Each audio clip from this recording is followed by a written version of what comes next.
News భారీ వర్షాలతో ఘోరంగా దెబ్బతిన్న భాగ్యనగరం రోడ్లు ఎప్పుడు బాగుపడతాయి?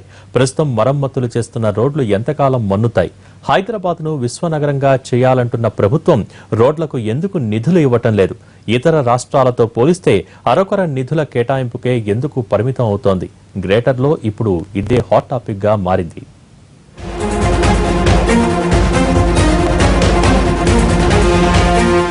హైదరాబాద్ లో ఇటీవల వర్షాలకు దెబ్బతిన్న బీటీ రోడ్లకు మరమ్మతు పనులు ప్రారంభమయ్యాయి. గ్రేటర్ పరిధిలో ఉన్న రోడ్లు మొత్తం 9,000 కిలోమీటర్ల పైనే. అధికారులు ప్రభుత్వం చెబుతున్న దాని ప్రకారం ఇందులో 10% మాత్రమే దెబ్బతిన్నాయని అనుకున్నా కనీసం 900 కిలోమీటర్ల రోడ్లు దెబ్బతిన్నట్లే. అంటే ప్రస్తుతం 75 కోట్లతో దాదాపు 180 కిలోమీటర్ల రోడ్లు మాత్రమే రిపేర్ చేస్తున్నారంటే ఇంకా చేయాల్సింది 700 కిలోమీటర్ల పైనే.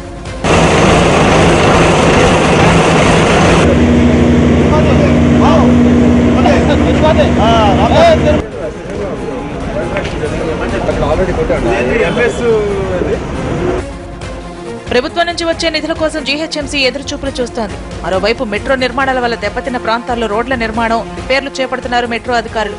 ప్రస్తుత రిపేర్లకు ఇది అదనం కూడా. రోడ్ల మరమ్మతుల్లో భాగంగా ఇప్పుడు 6 మార్గాల్లో రోడ్ల నిర్మాణం ప్రారంభమైంది. 440 పనులకు టెండర్లు ఖరారయ్యాయి. మరో 14 పనుల టెండర్ల ప్రక్రియ పురోగతిలో ఉందని నగర మేయర్ అంటున్నారు.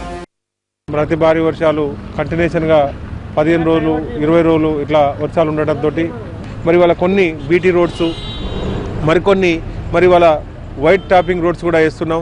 అదే కాకుండా మరి బీటీ రోడ్స్ ఇంతకుముందు గతంలో కొంత క్యాంబరింగ్ లెవెల్ మెయింటైన్ చేయడానికి కూడా ఇలా కొంత అత్యాధునిక మిషన్స్ తోటి ఇలా దీనివల్ల ఎటు డౌన్ ఉంది ఎటు అప్ ఉంది మరి నీళ్లు కూడా మరి ఈ రకంగా ఇది ఉండడం వల్ల ఇటు ఉందంటే ఇటు వచ్చిందంటే మరి కొంత దీనికి డౌన్ స్లోప్ ఉండడం, దీనిలో పడ్డ నీళ్ళు వెళ్ళిపోతాయి. మరి ఇలా కొంత అయితే ఏదైతే ఉందో తాబేలు లెక్క ఉండాల్సిన రోడ్లన్నీ తాంబాలం లెక్క ఉండటంతో ఫ్రీక్వెంట్గా డ్యామేజ్ కావడం. మరి దాన్ని ఇవాళ పదే రోడ్లు వేయాల్సిన అవసరం లేదు. మరి రోడ్లు వేస్తే కొంత ఎంతవరకు వేస్తే అంతవరకు సైంటిఫిక్ నేచర్లో ఉండాలని ఉద్దేశంతో చేస్తున్నాం.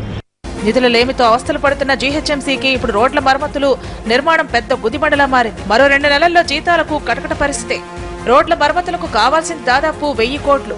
ఇన్ని వేల కోట్లు అవసరమున్న జీహెచ్ఎంసీకి దారి చూపాల్సిన ప్రభుత్వం ఒక్క పైసా కూడా ఇవ్వటం లేదు.